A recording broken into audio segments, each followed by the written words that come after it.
जी आदित्य जी शुरू कीजिए। आप लोग अपने को म्यूट करके मेरे साथ बोलने की कोशिश कीजिएगा। श्लोक आदि क्या है ना, संस्कृत जब बोलना शुरू करेंगे तो जावा जो जीव है ना वो एक तरीके से मुड़ता है, तो फिर वो धीरे धीरे गलत सही जैसा भी हो आप कोशिश कीजिए। ओ सहनावतु सहनो भुनक्तु सह वीर्यं करवावहै तेजस्विनावधीतमस्तु मा विद्विषावहै। ओम शांति शांति शांति।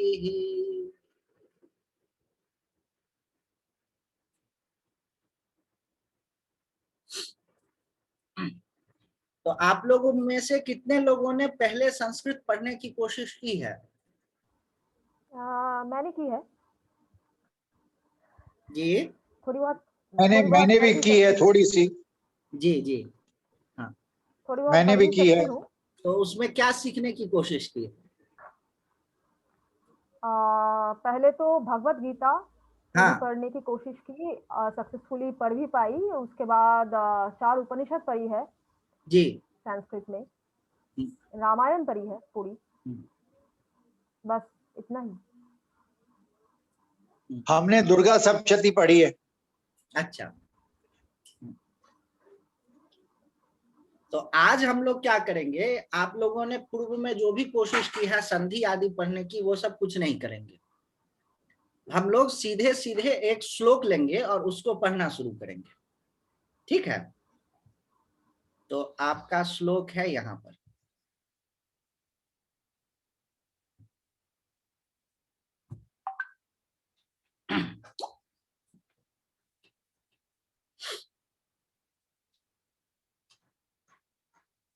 देखिए श्लोक सभी लोगों को दिख रहा है? हेलो? जी नहीं। हाँ, नहीं दिख रहा। नहीं दिख रहा। नहीं, स्क्रीन शेयर बंद हो गया है। ये वसुदेव सुतम देवम कंस चाणूर मर्दनम। नहीं, जी। वो पहले दिख रहा था, अभी स्क्रीन शेयर बंद हो गया है आपकी तरफ से शायद। अच्छा, तो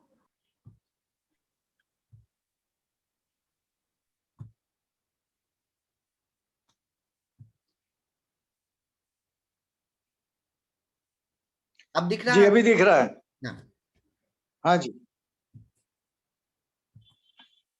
ये बड़ा सा दिख रहा है। जी अब बड़ा सा दिख रहा है। अब आप ये जो है एक सिंपल श्लोक है, हैं? और हम लोगों को क्या जी। करना है कि इसका हम अभी भी देख नहीं पा रहे हैं। जी अब बस दिखा रहा है आदित्य आनंद हैज स्टार्टेड स्क्रीन शेयरिंग, लेकिन स्क्रीन नहीं दिख रहा है। हो सकता है आपके एंड पे गड़बड़ी हो, क्योंकि बाकी लोगों को दिख रहा है सर। बाकी सब दिख रहा है। हम लोग को दिख रहा है। आप अपना नेट कनेक्शन चेक कीजिए, रिकनेक्ट करिए। ठीक है ठीक है ठीक है एकदम। अब ये श्लोक ऐसा है कि आप लोग सब लोगों को ये श्लोक लगभग कभी न कभी सुने होंगे। वसुदेव, जी सुना है। हाँ, वसुदेव सुतम देवम कंस चाणूर मर्दनम देवकी परमानंदम कृष्णम वंदे जगत गुरुम। ठीक है, अब आपको एक चीज देखिए कि यहां पर है सुतम लिखा हुआ, त के ऊपर में अनुस्वार है और ब के ऊपर में अनुस्वार है, और यहां पर म हलंत है। ठीक है, ये मर्दनम न के ऊपर में अनुस्वार भी हो सकता था, लेकिन अनुस्वार नहीं दिया है। आप समझ रहे हैं ना, बिंदी जो है त के ऊपर में बिंदी है, ब के ऊपर में बिंदी है, लेकिन न के ऊपर में बिंदी नहीं है। उसकी जगह पर म हलंत लिखा हुआ है, आधा म के नीचे ये डंडा लगा हुआ है, मतलब आधा म। अच्छा, फिर देखिए देवकी परमानंदम, द के ऊपर में अनुस्वार है, कृष्णम अनुस्वार है, वंदे जगत गुरु, म के आगे हलंत लिखा हुआ है। हलंत का मतलब हल अंत में हो जिसका, आधा म। ऐसा इसीलिए है कि ये एक तरह के संधि का नियम है जो हम आपको आगे पढ़ाएंगे। अभी मतलब एक ओवरव्यू पूरे कोर्स का हम लोग ले लेते हैं, आपको ओवरवेल्म नहीं होना है, ओवरव्यू ले रहे हैं। तो ये जो म हलंत है, कहां पर म हलंत होगा और कहां पर उसकी जगह बिंदी हो जाएगा, ये बिंदी हो जाएगा, इसका नियम, ये नियम हम आप लोगों को समझाएंगे। ये एक संधि के नियम के कारण होता है कि कहीं पर बिंदी हो जाता है और कहीं पर म और उसके नीचे डंडा हो जाता है।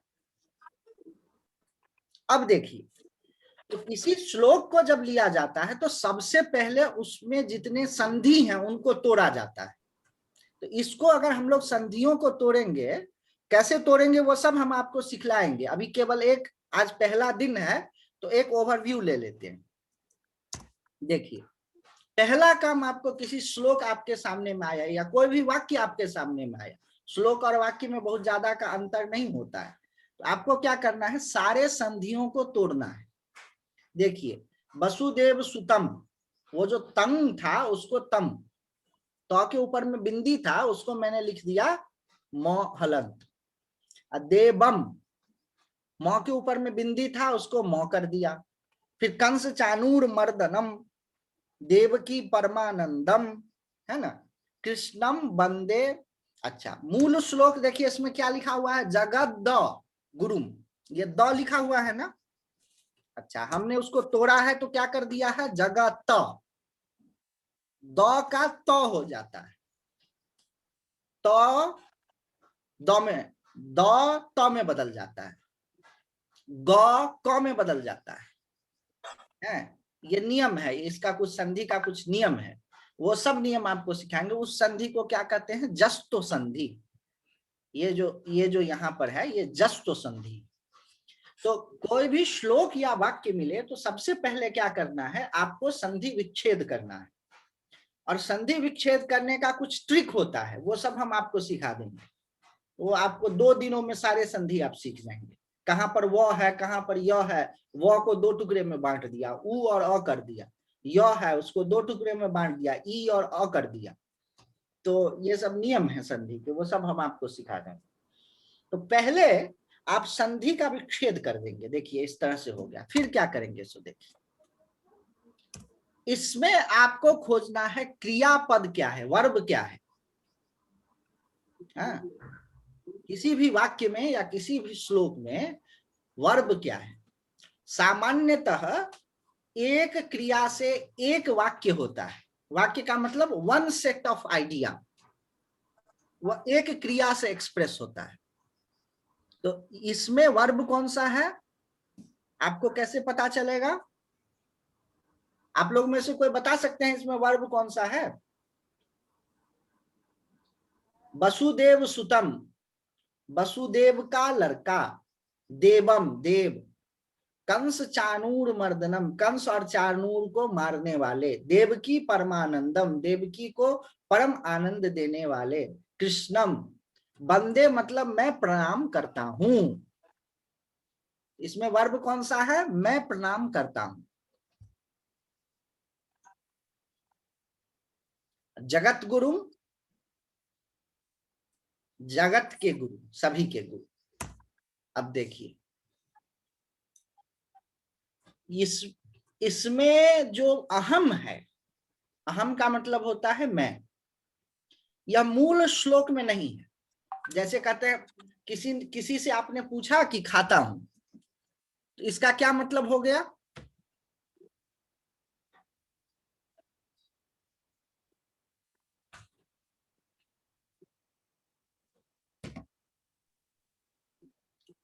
कोई एक छोटा वाक्य है उसका है खाता हूं, उसका क्या मतलब हो गया, मैं खाता हूं। खा रहा है का क्या मतलब हो जाता है, उसका जो करता है वो क्या हो जाता है, वह खा रहा है ना। तो खाते हो कोई कह रहा है, क्या मतलब हो गया, तुम खाते हो। तो क्रिया को देख करके आप पता कर लेते हैं कि इस कार्य को करने वाला कौन है। ठीक है, तो इसमें क्रिया है इस पूरे श्लोक में वंदे, मैं वंदना करता हूं। अच्छा, अहम ये आ गया, यह मूल श्लोक में नहीं है, क्रियापद के आधार पर अध्याहार किया गया, यही करता है। और कैसे कृष्ण का, तो ये जो सारे चीजें हैं, वसुदेव सुतम, देवम, कंस चानूर मर्दनम, देवकी परमानंदम, जगत गुरुम, ये क्या है, कृष्ण की विशेषताएं। ये कृष्ण जो है ये विशेष्य है और बाकी विशेषण है। जैसे कि कोई कहे काले रंग का मुरली बजाने वाले कृष्ण का मैं वंदना करता हूं, तो काला रंग क्या हो गया, मुरली बजाने वाला क्या हो गया, ये सब क्या हो गए एडजेक्टिव, और कृष्ण क्या हो गए नाउन, और वो यहां पर क्या है कर्म है। वंदना करने की जो क्रिया है वह कौन किसको कर रहे हैं, तो कृष्ण को कर रहे हैं। अब क्रियापद किसको कहते हैं, कर्म किसको कहते हैं, विशेषण किसको कहते हैं, अध्याहार किसको कहते हैं, ये सब हम आप लोगों को समझाएंगे। इसके बाद व्याकरण अंश में देखना है कि कौन क्रियापद है कौन कर्म है, ये कैसे तय होगा। कृष्णम वंदे जगत गुरुम, इसमें आप इसका अर्थ कृष्ण ही वंदना करते हैं ये क्यों नहीं होगा, कृष्ण को वंदना करते हैं यह क्यों हो गया। आप समझ रहे हैं ना, राम आम खाता है, तो इसमें तो क्रम है कि राम आम खाता है, राम आम को खाता है, लेकिन इसमें कृष्णम वंदे है, तो कृष्ण को वंदना क्यों करते हैं, कृष्ण ही वंदना क्यों नहीं करते हैं, ये कैसे पता चला। तो उसके लिए ये सब पता चलता है कि द्वितीया विभक्ति है, एक वचन है, लट लकार है, उकारांत पुल्लिंग है, अकारांत पुल्लिंग है, ये सब हम आपको धीरे धीरे समझाएंगे। अब इसको अन्वय करके अगर उसको तोड़ करके एक क्रम से बोला जाए तो कैसे बोलेंगे, वसुदेव सुतम, कंस चानूर मर्दनम, देवकी परमानंदम, जगत गुरुम, देवम कृष्णम अहम वंदे। मैं किस कृष्ण की प्रार्थना करता हूं, तो जो वसुदेव के सुत हैं। वसुदेव कौन थे, कृष्ण जी के पालक पिता।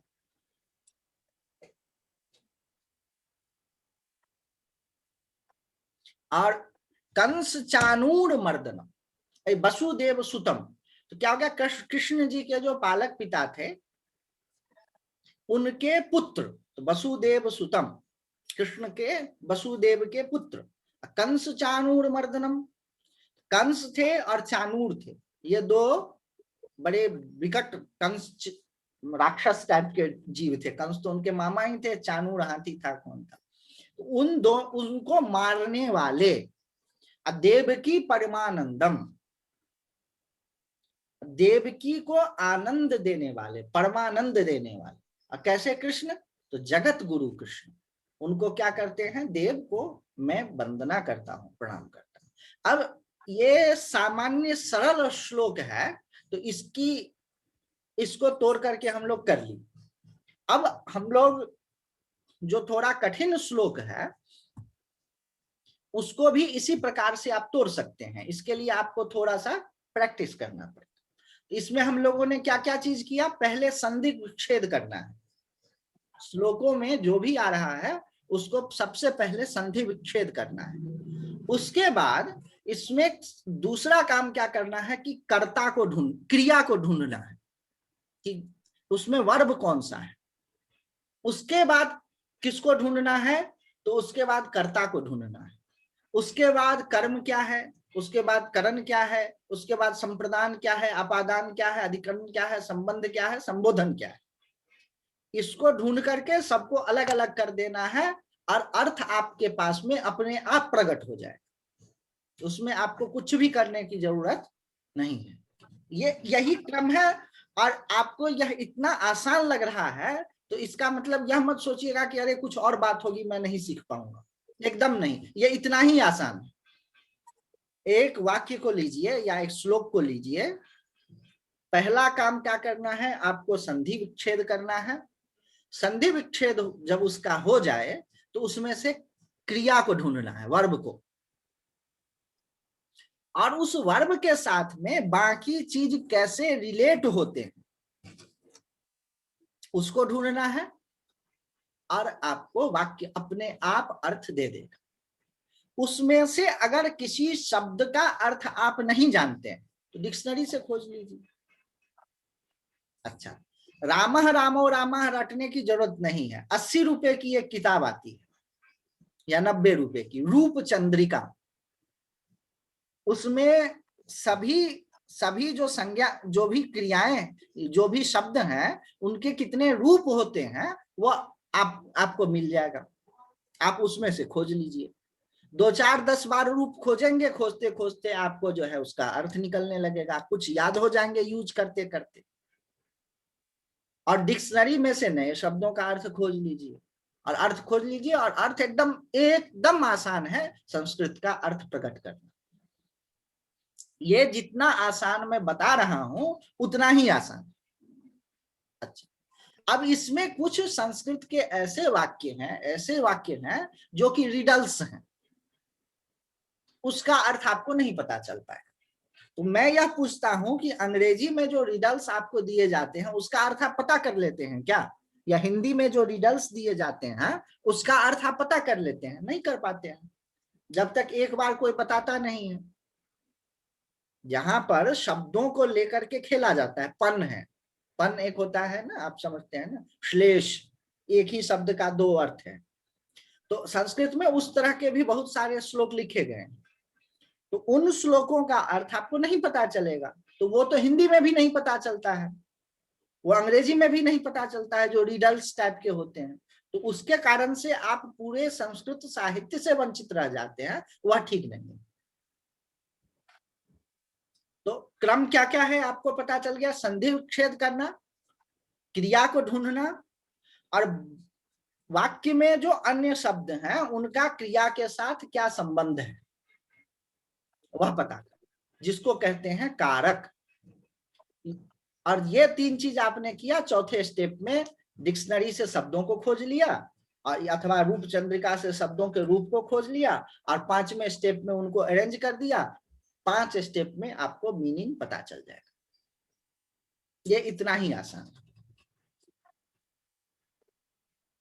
इस पर किसी को, आज चूंकि पहला दिन है तो मैं इतना ही बता करके, और फिर संधि की प्रक्रिया में कल से चलेंगे। और किसी को कुछ पूछना हो तो पूछिए, और थोड़ा एक दूसरे का परिचय करें।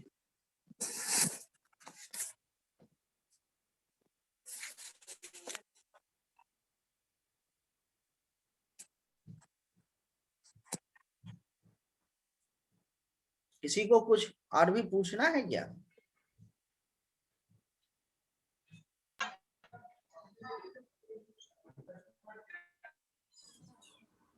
चलिए, अभी पूछना तो नहीं है, बस एक चीज मुझे क्लैरिफाई करना था। मान हाँ। लीजिए कि आपने जो कहा कि मान लीजिए कि वासुदेव सुतम हाँ अनुस्वर संधि होता है, और देवम ये ऊपर हम आखिर में हम माँ यूज ना करके ऊपर ये बिंदी यूज करते हैं, ठीक है। माँ, क्या माँ का यूज सिर्फ श्लोक के मतलब सेंटेंस के आखिर में ही होता है? आपकी ऐसा ही आवाज है ना या? बहुत स्पष्ट नहीं आ रही है, थोड़ा सा वो करके आप बोलिए तो। मैं कह रही हूँ कि हाँ। वासुदेव सुतम देवम कंस चाणूर मर्दनम, अभी ये माँ सेंटेंस के क्या आखिर में ही होता है सिर्फ? ऐसा हाँ, कोई रूल है? वही मैं सिखाऊंगा। मौ आखिर में ही होता है, और बीच में भी नहीं होगा अगर उसके बाद में कोई स्वर होगा तो। ठीक है। तो अभी आप हम लोग आज जो भी हमने सीखा है, घर में हर किसी के पास भगवत गीता वगैरह तो हो ही सकता है। हम लोग ऐसा इस जो भी रूल आपने सिखाया है कि स्प्लिट अकॉर्डिंग टू संधि और फाइंड आउट द क्रिया, तो इसके हम ये फॉर्मूला अप्लाई करके श्लोक का मीनिंग खुद ढूंढने की कोशिश तो कर ही सकते हैं अभी। हाँ हाँ, रूल्स जो व्याकरण के बने हैं ना, वो रूल्स बाद में बने हैं, और यूसेज पहले से होते आ रहा है। किसी भी व्याकरण में रूल्स बाद में बने हैं, और यूसेज जो है उसका उपयोग पहले से होते आ रहा है। तो व्याकरण जब आप पढ़ना शुरू करेंगे, महाभाष्य आदि, उसमें है कि इंद्र ने बृहस्पति से 1000 दिव्य वर्ष तक व्याकरण पढ़ा और कभी खत्म नहीं हुआ। तो ये कुछ ऐसा है ना कि सड़क पर एक लाल गाड़ी जा रही है, फिर 2 पीली गाड़ी जा रही है, फिर एक हरी गाड़ी जा रही है, फिर एक लाल गाड़ी जा रही है, 2 पीली गाड़ी जा रही है, एक हरी गाड़ी जा रही है। तो उसको देख करके मैं रूल बना दिया कि सड़क पर एक पीली गाड़ी जा रही है, मतलब एक हरी गाड़ी जा रही है, 2 लाल गाड़ी जा रही है, एक पीली गाड़ी जा रही है। रूल्स बाद में बने और यूसेजेस पहले। लेकिन आप खुद से रूल खोजेंगे तो समय लगेगा, और महर्षि पाणिनि ने सब रूल को खोज करके बता दिया है ज्यादातर रूल्स को, तो काम आसान और हो ये जाता जो है। किताब, ये जो ठीक, किताब आपने अगर बताया, कोई ये और डाउट नहीं है तो क्लोज कर सकते हैं सर। अभी और कोई डाउट नहीं है तो फिर कल है ये क्लास, कक्षा होगी। हाँ, हम लोग क्या करेंगे कि प्रतिपदा महीने की पहले तारीख और अष्टमी को और त्रयोदशी को 3 दिन नहीं पढ़ेंगे, बाकी दिनों 3 और दिन नहीं संडे पढ़ेंगे। को बाकी ठीक है। दिन पढ़ेंगे। उसके लिए कैलेंडर का कौन सा यूज करना है ये अम्बरीश जी आपको बता देंगे ग्रुप में। जी जी ठीक है, ठीक है सर, मैं सबको बता दूंगा। ठीक है जी। हाँ, जो पुराने स्टूडेंट्स हैं उनको मालूम है, छात्रों को, तो वो बता देंगे कि महीने का पहला दिन कैसे पता चलेगा, 8वां दिन कैसे पता चलेगा और 13वां दिन कैसे पता चलेगा, और संडे को भी। तो ये संडे 4 हमें दिन पता है। पढ़ेंगे और फिर आप बाकी दिन पढ़ेंगे। बनाकर मैं भेज दूंगा जी। हाँ हाँ, आदित्य, 1 महीने में आप लोग संस्कृत समझना शुरू कर देंगे। ठीक है, मतलब अनेक कि धन्यवाद। हाँ, एकदम से आप लोग पढ़ना शुरू कर देंगे। और सारे लोग एक एक नोटबुक ले लीजिएगा। देखिए हम लोग जब पढ़ते ठीक थे, है। आपको इंस्पायर करने के लिए लाया हूँ। देखिए हम लोग जब पढ़ते थे तो कैसे पढ़ते थे, देखिए दिख रहा है, उल्टा दिख रहा है, ये पूरा लिखा करते थे। तो कुछ भी नहीं है, कुछ भी ज्यादा कठिनाई नहीं। स्वामी जी, संस्कृत भाषा को समझने के लिए जो व्याकरण की किताब आपने बताई है उसका क्या नाम आप जो है मैसेज में लिखकर भेज हाँ, सकते हैं? तो मुझे ऑनलाइन देखना पड़ेगा कि हाँ, मैं रूप कैसे। चंद्रिका नाम है किताब का। उसमें फॉर्म्स दिए हुए हैं, जो रामः रामो रामा, रामम रामो रामान, रामेन रामाभ्याम राम, ये जो फॉर्म्स है ना वो दिए हुए जी हैं। जी। आपको रटने की जरूरत नहीं, आपने नहीं, उसको रटने। देखा और जैसे डिक्शनरी में खोजते हैं वैसे खोज लिया उसमें से। जी जी, तो वो किताब का नाम आप मैं भेज जो दूंगा, है मैं भेज दूंगा। और वो ग्रुप जो में लिख अमेजन का, दीजिए तो मुझे जो है ऑनलाइन देखने में आसानी रहेगा कि जी कैसे जी मैं उसको प्राप्त कर जी, सकूं। बहुत बहुत धन्यवाद आज के लिए। रूपचंद्र ने पता करके ठीक है, फिर ठीक है आज सर, इतना ही प्रणाम। रखते। जी बहुत बहुत प्रणाम नमस्कार। आदित्य जी। हाँ, प्रणाम। अल्पारंभा क्षेम कला, इसको याद रखिएगा छोटा छोटा। पहला जो शुरुआत होता है उसको छोटा रखना चाहिए, इससे कल्याण होता है। अल्पारंभा क्षेम कला। जी प्रणाम सर, बिल्कुल। प्रणाम। प्रणाम प्रणाम। ओम पूर्णमदः पूर्णमिदं पूर्णात् पूर्णमुदच्यते पूर्णमुदच्यते पूर्णस्य पूर्णमादाय पूर्णमेवावशिष्यते। ओम शांति शांति शांति। हम लोगों ने गाइड पिक्चर में ये ठीक। श्लोक सुना। तो मोबाइल ही बात है।